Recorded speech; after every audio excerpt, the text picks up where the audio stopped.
Golden State Media Concepts bring you Book Review Podcast, a haven for bookworms of all ages and the widest genres, from mystery to memoirs, romance to comedy, fantasy to sci-fi. If you love to read, this is the podcast for you. It's the Golden State Media Concepts Book Review Podcast.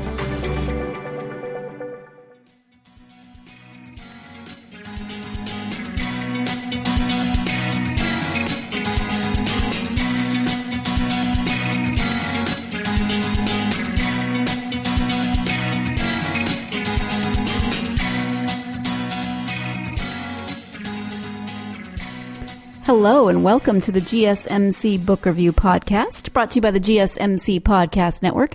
I am your host, Sarah, and as promised at the end of Tuesday's episode, we have another author interview for you today. As a reminder, you are eligible to enter a giveaway to win a copy of the book that we talked about on Tuesday's episode. And actually, there's another giveaway for this episode. So just stay tuned to the end, and I will remind you on how to go about entering those giveaways. You have a chance to win 2 really good books. Very different, but really good.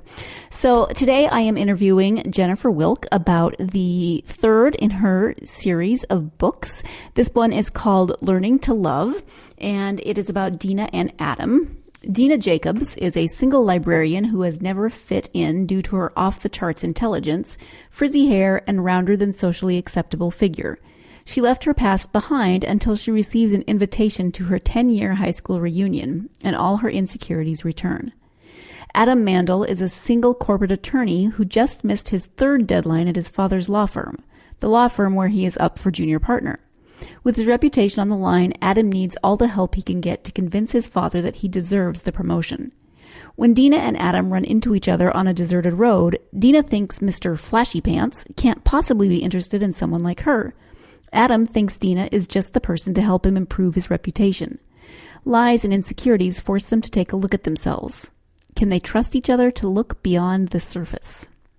So, yeah, there you have the description of Learning to Love. It's got a great meet cute where they meet on the side of the road and there's, misunderstandings ensue, but then they develop a relationship that, as often is the case with stories like this, is based on not exactly mutual interest, although there's mutual interest on both parts, but then they end up with a relationship based on kind of a deal that they make. And Jennifer will talk more about that when she talks about the book. There's lots of misunderstandings, miscommunications, no communication, and having to figure out some of their own issues in order to develop a true relationship with one another, which of course they do because it's a romance, and that's the way romances work, and that's what I love about them. So that is a brief description of Learning to Love. I loved Dina as a character because the very first description of her, she has got an armful of books, and she's just pulled up to the library where she is a librarian. So, literally in the first sentence that described Dina, I was like, yep, I already like her. I'm going to like her character. It doesn't even matter what she does after this. She's got an armful of books and she works in a library. She is my spirit animal. And that, my opinion, did not change. She cracked me up. She has some quirks that I am somewhat familiar with, maybe not to the extent that Dina has them, but I can completely understand. So I'm going to stop talking and let Jennifer talk about her own book. So let's go ahead and get started with that interview. Again, the book is Learning to Love, and it is by Jennifer Wilck.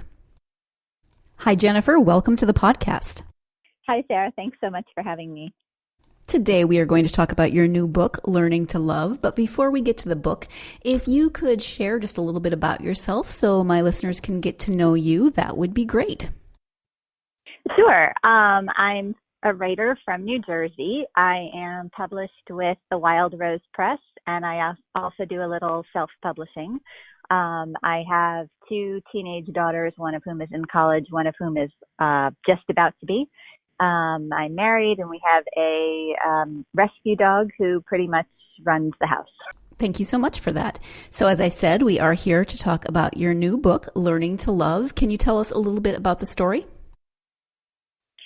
It's a contemporary romance It is actually the third book in a series, but each book in the series takes a look at a different couple, so you don't really need to have read any of the previous books. It's just kind of a group of friends, and each book looks at a different romance. So Dina and Adam meet kind of by happenstance, and Dina is a genius. She works in a library. She's very quiet. She's not particularly outgoing, and Adam is the exact opposite. When she sees him, she thinks he's Mr. Flashy Pants, and he helps her change a tire, and that's how they kind of meet each other, and they happen to work in the same town and run into each other, and eventually they kind of make a bargain, or they fall into a bargain. She has to go to her high school reunion, which she's very uncomfortable about, and he needs someone to kind of help him improve his reputation. So they kind of agree to help each other out, and along the way they fall in love.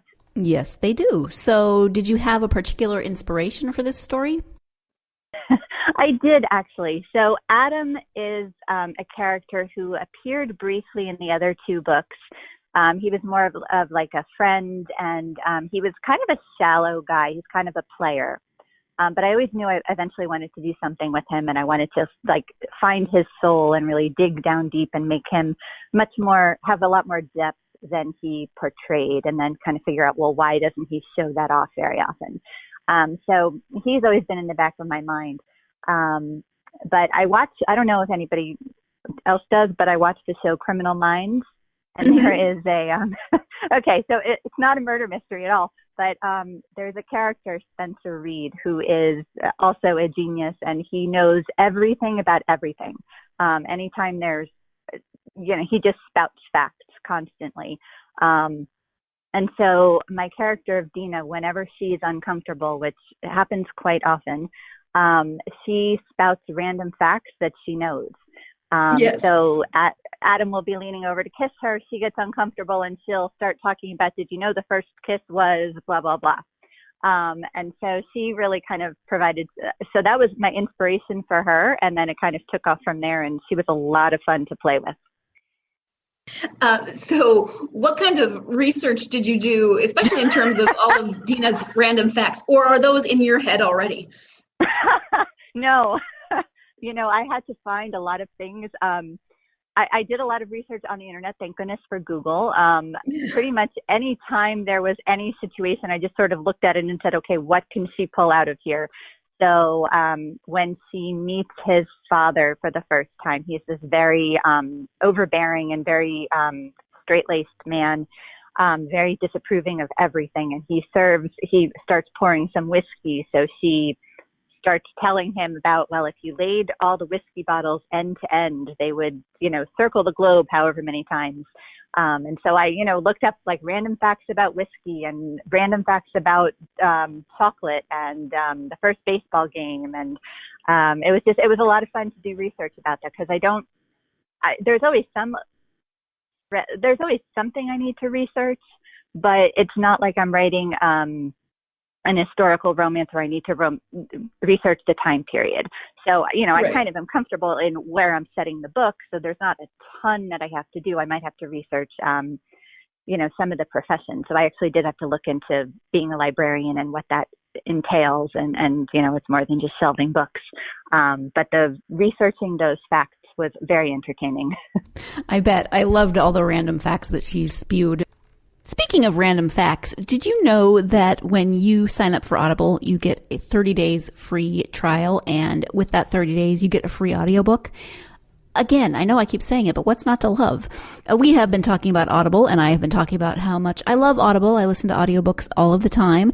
Well, if you haven't thought about trying Audible, you should, or maybe you're looking for a last-minute holiday gift. Audible's a great option. You can give the gift of listening by giving yourself or someone else an Audible subscription. If you go to audible.com/GSMC book, or text GSMC book to 500 500. You can explore all of their books. You can get that 30-day free trial and that free audiobook, and you can really get to know and love Audible. They have such a huge selection, whether you like romances like we're talking about today, whether you like nonfiction or mysteries or memoirs, whatever it is that you like to read or listen to, you're going to find it on Audible. Each month you get a credit for one audiobook from their entire collection. You also get to choose 2 of their Audible originals, and they've got some great selections there, things that you can't get anywhere else. You can cancel anytime. You can keep whatever you have. You don't have to return it if you do cancel. So you should check it out. Just go to audible.com/GSMC book or text GSMC book to 500 500 and give yourself or someone else the gift of listening. We are going to take our first break of the podcast. When we come back, we'll be talking more about learning to love with author Jennifer Wilck. Stay tuned. You're listening to the GSMC Book Review Podcast, and we'll be right back. What happens to your decision-making when you drink? Well, after one drink, you feel confident. A few more, and calling your ex at 1 a.m. seems like a great idea. And you're pretty sure the secret to a great taco is 4-day-old macaroni. The bottom line, drunk you doesn't make great decisions. So you're risking a DUI or worse if you count on him to get you home. Plan before you party. Get home safe. Brought to you by Washington Target Zero.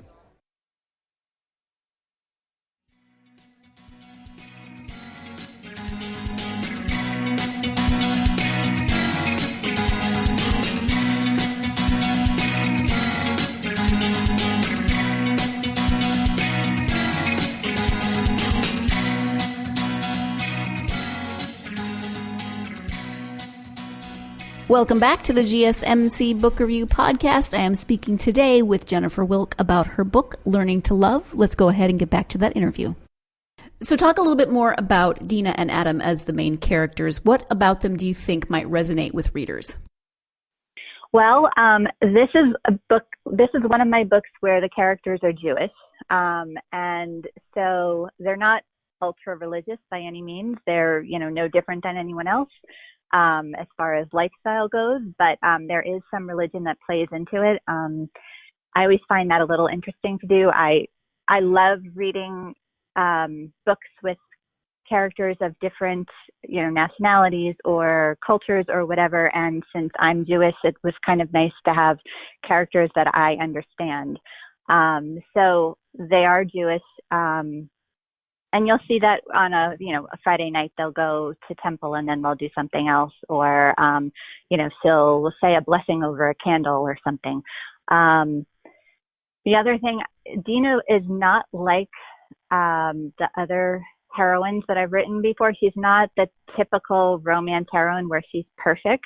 She, she has very frizzy hair, which she does not like, which is very difficult to manage. Adam happens to love it. And every time she threatens to do something with her hair, he's like, don't touch it, please. I'm hoping I gave a body positive image. She's curvier than a typical romance heroine. She's kind of like an average person. She's not perfect. She doesn't have her life all in order. So that was, that's one thing I think that will resonate. And as far as Adam goes, again, I was really looking to find what made him tick and why he portrays himself as this very superficial, perfect person when in reality he isn't. So taking a look at, how he grew up and what he's afraid of and how Dina is able to see beneath his surface, I think that will resonate as well. Yeah, Adam really does have, especially in the beginning, 2 very distinct aspects of his personality that he shows depending on the company that he's in at the time.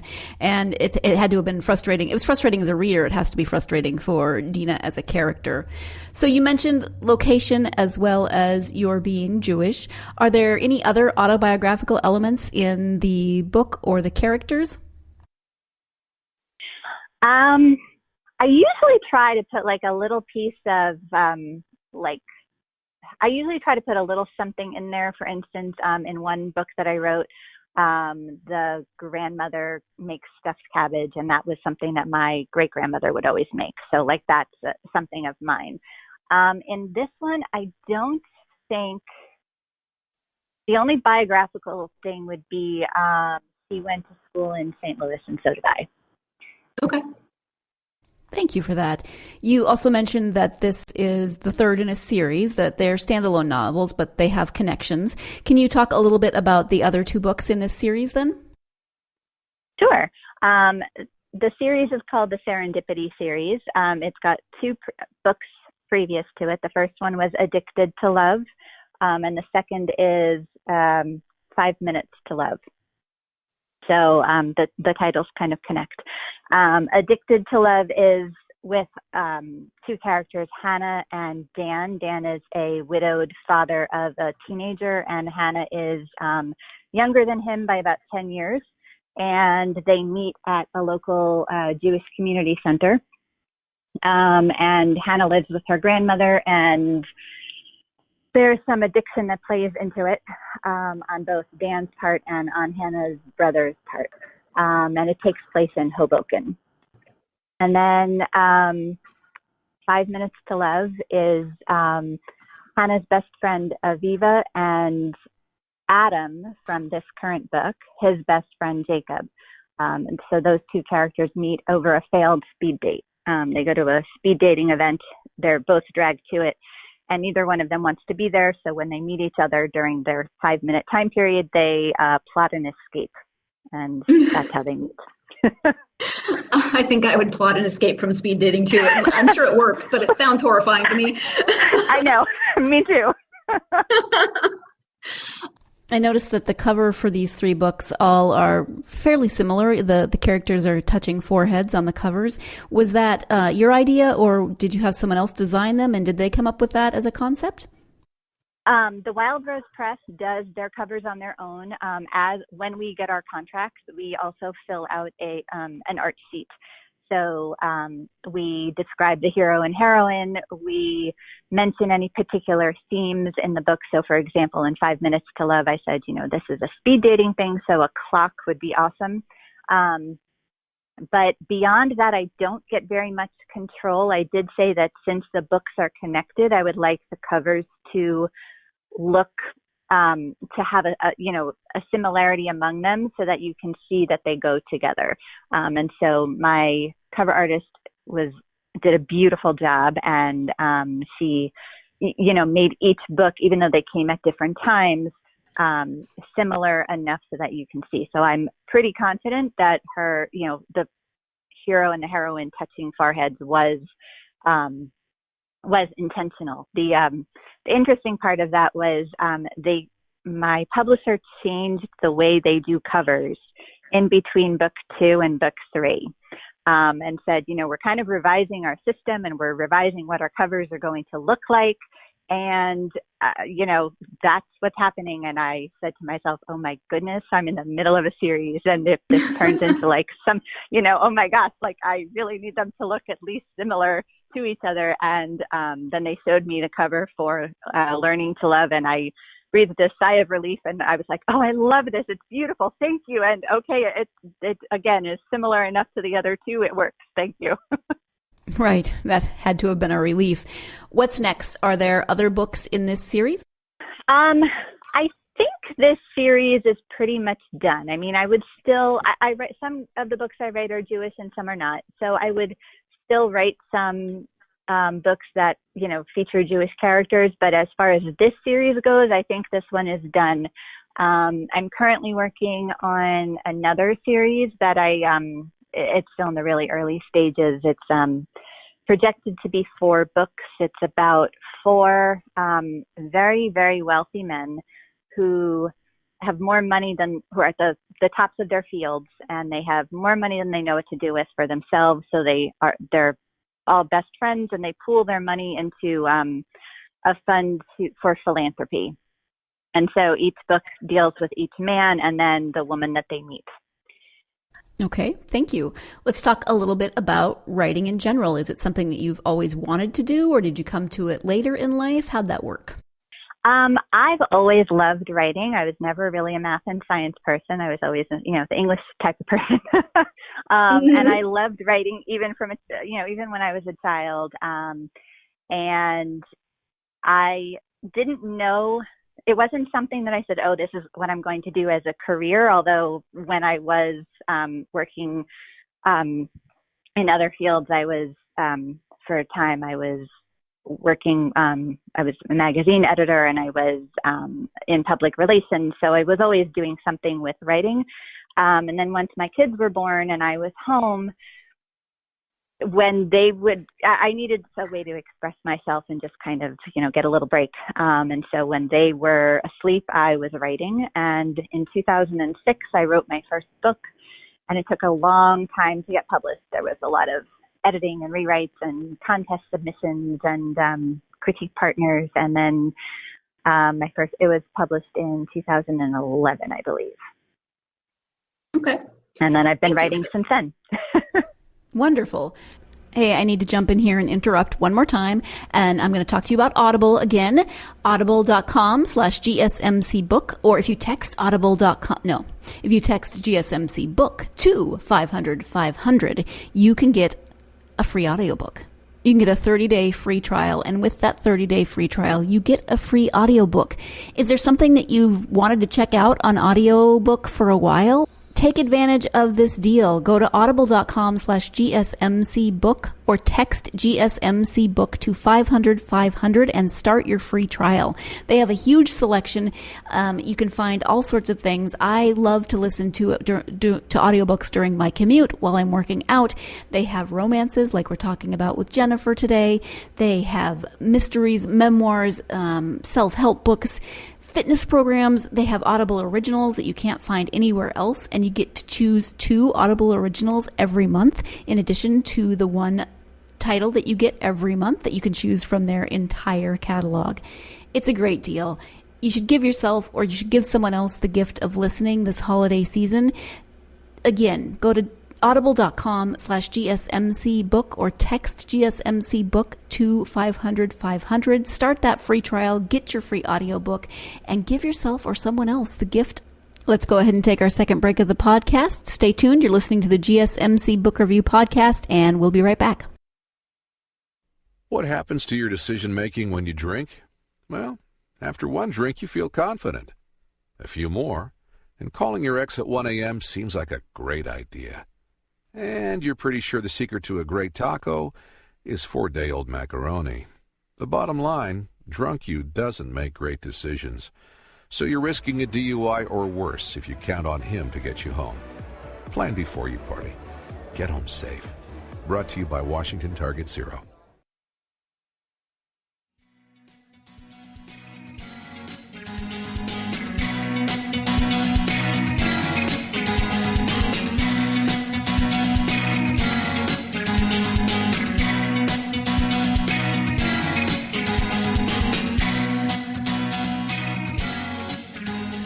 Welcome back to the GSMC Book Review Podcast and the conclusion of my interview with author Jennifer. Before the break, Jennifer was talking about her own experiences of writing and what, when she started writing, what it took to get to be a published author, etc.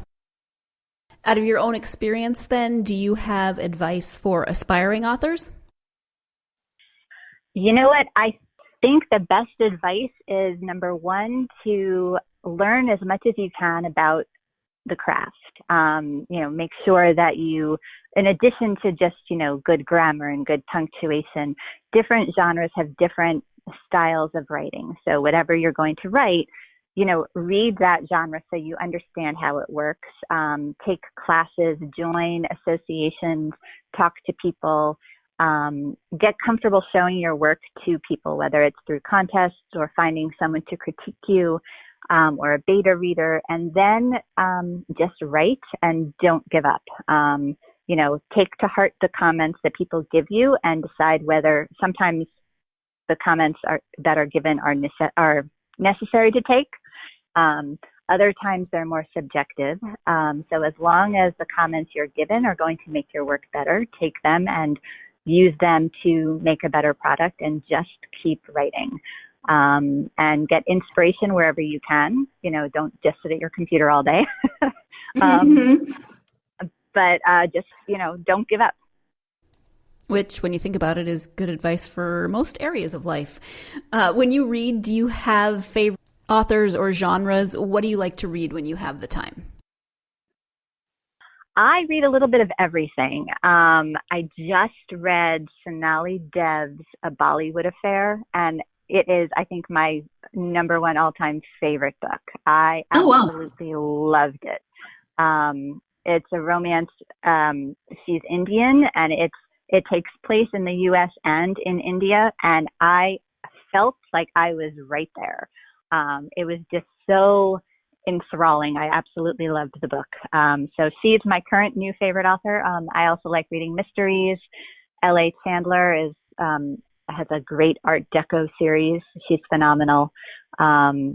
And I also read some women's fiction, historical romance, and then sometimes my husband's reading a good mystery or something, and I'm like, oh, let me look at that. Yes. That is always good when you can steal someone else's book. Yeah. I'm like, oh, you don't need that right now. I'm going to borrow this. That's right. Except that then it just makes your TBR list so much bigger, so much longer, but mine's never going to be finished anyway. It isn't, and my husband does not understand why I keep adding to it. I'm like, you don't understand. I know. We just moved, and my husband said, I hate moving your books. And I was like, but they're my books. Yeah, I have most of mine on my Kindle, so he can't actually see how long it is. Right. Except when I'm like, oh yeah, I bought another whole bunch of books. He's like, are you never going to get to these? I'm like, that's okay. They're on there. It's good. That's right. I know that they're there. I just found my Kindle. It was in a box and I couldn't find the box. Oh, it was horrifying. So, moving on. You have a website, and so give the address of your website, and also tell where people can find you on social media. Oh, good, because I love talking to people on social media. My website is my name, so it's www.jenniferwilck.com. I'm also on Facebook. I have an author page, Jennifer Wilck, and I'm on Twitter at jwilk. Very creative names, and Instagram as well. And Instagram, I'm author Jennifer Wilck. Thank you so much for that. We've talked a bit about your books. The new one is Learning to Love. We've talked a little bit about your upcoming works. Is there anything that we haven't talked about that you would like to share, whether it's about writing or your books in general, or just really anything we haven't covered?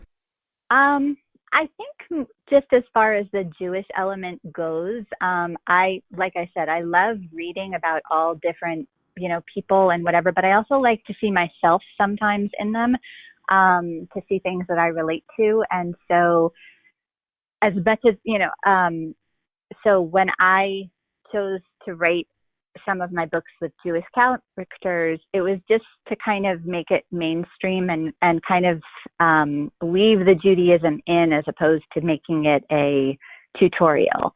It was just kind of to give it some added flavor, added color. It's nice to see myself, or myself in these books, and it's also nice for readers to see themselves in it, or on the other hand, for readers to say, oh, wow, okay, this is kind of like real life, because, we live in environments where there's all different types of people, and it's nice to see a variety in what we're reading. So that was kind of the reason why I chose to do that. Some of the Jewish elements lend themselves well to themes in romance. Sometimes, like some of the holidays, you can kind of boil them down to, okay, so Yom Kippur is where we're asking for forgiveness. Well, forgiveness is a huge element in romance. And so you can have a hero and a heroine needing forgiveness in order to get together. So it just adds a little depth to it. And that was one of my favorite parts of the book, the fact that the main characters are Jewish. It's just a simple thing, but when I see people in books that don't look like me, that means they look like someone else, which means that more people than a certain type of person are being represented, whether it's people of color or people of different cultures or religions. I really appreciate when I get to read a book about, again, someone that doesn't look like me, because then, as I said, it means that there's more representation and that the people do look like someone else. So I love that you left that in. Yeah. Exactly. And, there are some Jewish romances out there, but they tend to be like Hanukkah books, and there's more than just a holiday. Like you can just have a regular, any old day, but have different types of characters who look different or sound different or act differently. And I think it just adds some more flavor to it. So I think it's nice. And I think it really helps for people to read books where the main characters don't necessarily look like them, because it helps them to learn about something that they might not have experience with, whether that's a different culture or a different religion, that people are people, whether they go to a temple or a church or a mosque or what have you. Exactly. I actually was just talking on a recent episode about Christmas books, because this time of year I like to watch Christmas movies and read Christmas books. And I was like, I really want to know if there are Hanukkah books. So I'm going to pick your brain later offline and get some really good Hanukkah books for this time of year, because I want to start reading other holidays. There are a few. I think Sarah Wendell, she writes the column Smart Bitches Trashy Books. She writes a Hanukkah book, and there are a couple of others, but I'll have to pick my brain and figure out a few to give you. Okay, because I would love that. I would love to add that into my holiday reading, just for a little variety. So yeah. Well, I want to say thank you. I've had so much fun chatting with you, and I really want to say thank you for coming on and taking the time out of your weekend to come and talk to me about your books. I really appreciate it. Thanks so much for making the time for me. Once again, thank you so much to Jennifer for taking the time out of her weekend to talk to me. Thank you to you, my listeners. If you're interested in this book or the book we talked about on Tuesday, you can enter the giveaway to win a copy of these fabulous books. To win a copy of Jennifer's book, all you have to do is go to Facebook, Twitter, or Instagram and comment on this episode. It's episode 130, interview with Jennifer Wilck. That's it. Facebook, Twitter, or Instagram, and just make a quick comment on that post and you'll be eligible to win a copy of Learning to Love by Jennifer. Thanks again to Jennifer. Thank you so much to you. I don't think I'll talk to you again before Christmas, so have a Merry Christmas if you celebrate. I hope you get some time with family, time with friends, whatever it is that you like to do to celebrate this time of year. I hope you get that. Hey, if you just want to spend your time off cozied up with a good book, I totally support that too. So thank you for joining me. Join me again next week when I'll be talking with author David Sklar about his book, Atlas of Men. In the meantime, Merry Christmas and go get yourself lost in a good book. Thanks. You've been listening to the Golden State Media Concepts Book Review Podcast, part of the Golden State Media Concepts Podcast Network. You can find this show and others like it at www.gsmcpodcast.com. Download our podcast on iTunes, Stitcher, SoundCloud, and Google Play. Just type in GSMC to find all the shows from the Golden State Media Concepts Podcast Network, from movies to music, from sports to entertainment, and even weird news. You can also follow us on Twitter and on Facebook. Thank you, and we hope you have enjoyed today's program.